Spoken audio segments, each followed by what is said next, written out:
इस टॉपिक में अब तक हमने ये पढ़ा कि लॉ ऑफ डिमांड क्या होता है, और उसके बाद हमने कहा कि डिमांड कर्व की शेप के बारे में पढ़ा कि डिमांड कर्व ऊपर से नीचे की ओर गिरता हुआ या डाउनवर्ड स्लोपिंग क्यों होता है, उसके रीजंस को हमने समझ लिया। अब हम आगे बढ़ते हैं इसी चैप्टर में कि डिमांड कर्व के अंदर जो मूवमेंट होती है या एक्सटेंशन या कॉन्ट्रैक्शन होता है वो क्या होता है, इसको हम बारीकी से समझते हैं। तो पहले ये होता क्या है इसको समझ लीजिए। कई स्टूडेंट्स, मुझे पता है, ऐसे भी होते हैं जिनको ये भी ना पता हो कि एक्सटेंशन और कॉन्ट्रैक्शन क्या होता है। तो बता दूं, एक्सटेंशन का मतलब है मांग का बढ़ जाना, ठीक है। और मांग कब बढ़ती है हमें पता है, जब प्राइस घटती है तो मांग बढ़ जाती है। और ये है घट जाना, यानी ये इसको कहते हैं विस्तार और इसको कहते हैं संकुचन, यानी कम हो जाना, ठीक है। तो ये इनिशियली डिमांड कर्व है हमारा, ठीक। इस डिमांड कर्व पे ये इनिशियल पोजीशन है जिसमें हम मान लीजिए कि 4 समोसा खाते हैं 10 रुपये कीमत पर, ठीक। अगेन हमारे पास तो सिर्फ समोसा ही रह गया, ठीक है।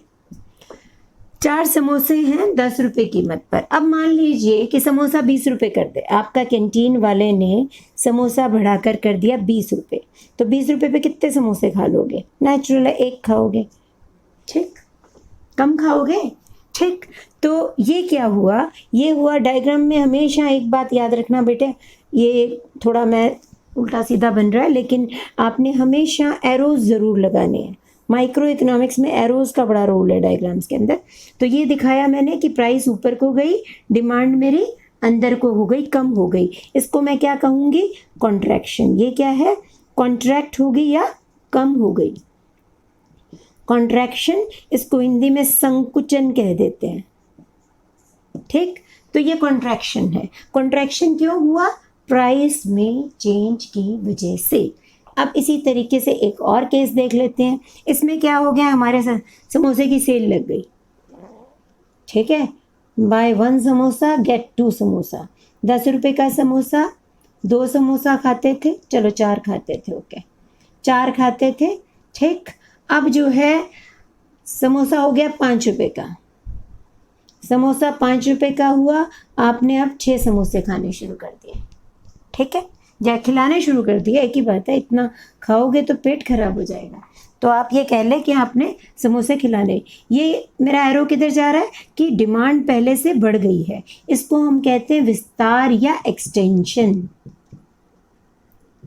राइट। ये एक्सटेंशन हो गया। तो ये भी क्यों हुआ? प्राइस में चेंज की वजह से। तो बेसिकली हमने पढ़ना है मूवमेंट अलोंग डिमांड कर्व। तो मूवमेंट कब होएगी? उसी डिमांड कर्व पे। अलोंग डिमांड कर्व का मतलब कि उसी डिमांड कर्व पे मूवमेंट तब होती है when demand of x is function of price of x. लेकिन हम जानते हैं कि अकेली कीमत ही नहीं होती, और बहुत सारी चीज़ें होती हैं जिसकी वजह से डिमांड में चेंज आता है ना। यदि आपकी इनकम बढ़ गई, आपका बर्थडे है, तो आप चाहे समोसा 20 रुपये का है उसके बावजूद भी ज़्यादा समोसे खरीद सकते हैं, राइट। इसी तरीके से डिमांड में कम होने के भी 100 रीज़न हो सकते हैं। तो यदि उनमें से कोई और रीज़न की वजह से डिमांड में चेंज आता है, प्राइस के अलावा किसी और वजह से यदि डिमांड में चेंज आता है तो उसको हम इंक्रीज या डिक्रीज कह देते हैं। हालांकि आपने ये देखा होगा कि इन दोनों शब्दों में वैसे कोई भी अंतर नहीं है।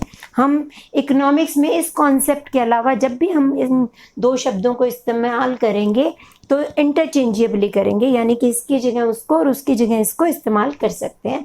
लेकिन यहाँ पर हमें स्पेसिफिक होने पड़ेगा, ये टेक्निकली इसके साथ इसी शब्द को इस्तेमाल करना पड़ेगा।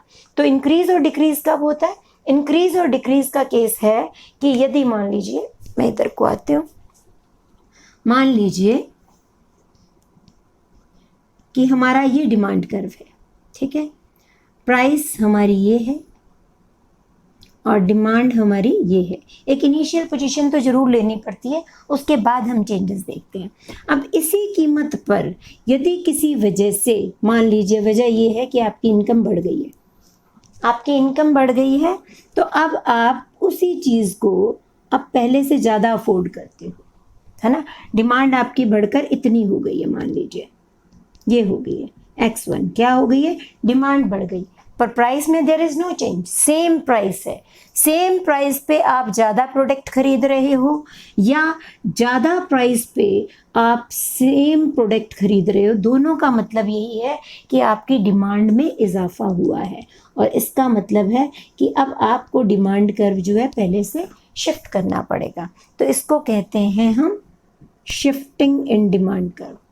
क्योंकि आप ध्यान से एक बात को समझिए, क्योंकि देखो ये टू कंटिन्यूम डायग्राम है, एक साइड ये है, एक साइड ये है। यहाँ पे हमने हमारा प्रोडक्ट ले रखा है जिसकी भी हम डिमांड कर रहे हैं, मान लीजिए समोसा ही है, और यहाँ पर हमने कीमत ले रखी है। इनकम तो यहाँ कहीं है ही नहीं, तो इनकम में चेंज को आप कैसे दिखाओगे।